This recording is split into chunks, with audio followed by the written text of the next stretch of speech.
A cylinder of mass m, radius r, is rolling on plane horizontal surface. Work done by force of friction if center is displaced by x.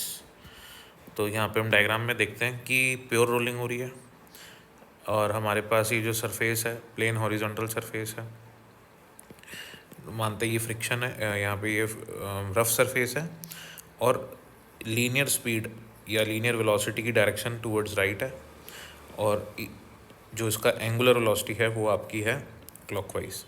तो angular velocity clockwise है, इसका मतलब friction force लग रहा है इधर जो इसको एक क्लॉकवाइज टॉर्क प्रोवाइड कर रहा है अबाउट द सेंटर। ठीक है, तो फ्रिक्शन फोर्स लग रहा है पीछे। अब क्योंकि क्वेश्चन बोल रहे हैं कि रोलिंग कर रहा है, प्योर रोलिंग कर रहा है, ठीक है, तो इसका मतलब क्या, प्योर रोलिंग का मतलब क्या होता है? तो प्योर रोलिंग का मतलब होता है कि जो ये पॉइंट ऑफ कांटेक्ट है ना, जैसे पी मैंने यहाँ पे लिखा है, ये हमेशा किस पे रहता है? रेस्ट पे रहता है। सर क्यों रहता है रेस्ट पे, कैसे रहता है रेस्ट पे, ज़रा बताओ। देखो पी पॉइंट पे फोकस करो, जो सेंटर ऑफ मास की वेलोसिटी है ना वी सी, वो पी पॉइंट के पास भी होगी।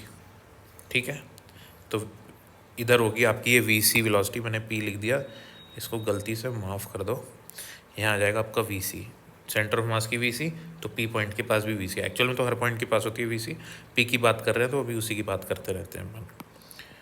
तो ये आ गया आपके पास वी सी इधर। अब इसके रोटेशनल मोशन की वजह से इस पॉइंट के पास इधर होगी ओमेगा आर। ठीक है, और प्योर रोलिंग में क्या होता है, वी सी और ओमेगा आर क्या होते हैं? बराबर होते हैं। तो ये वी सी और ओमेगा आर वेक्टर हैं, दोनों वेलोसिटी वेक्टर एक दूसरे को कैंसिल कर देंगे।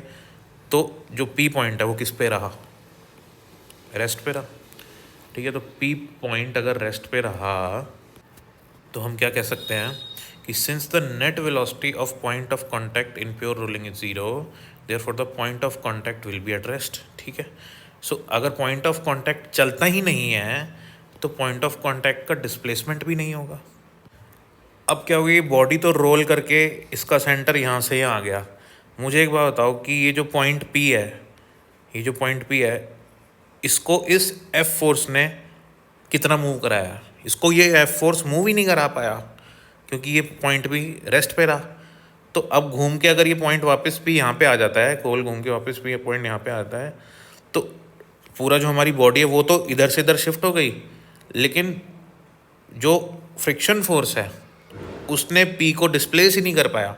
क्यों नहीं डिस्प्लेस कर पाया? क्योंकि पी हमेशा किस पे रहा?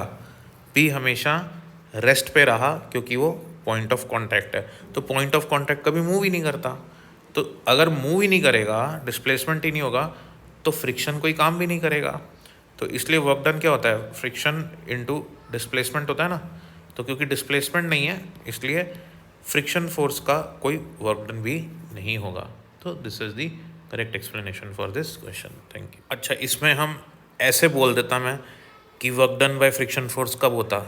जब ये पी पॉइंट ना इस डायरेक्शन में या इस डायरेक्शन में मूव करता रहता, सीधा सीधा स्किड करती, जैसे स्लिप करती ना ये जो भी रोलिंग डिस्क मान लो या स्फेयर मान लो, अगर ये इस डायरेक्शन में स्लिप कर रहा है, ठीक है ना, तो स्लिप कर रहा है तो फ्रिक्शन फोर्स इधर लग रहा है, तो work done by friction force negative हो जाता या कुछ वैल्यू आती।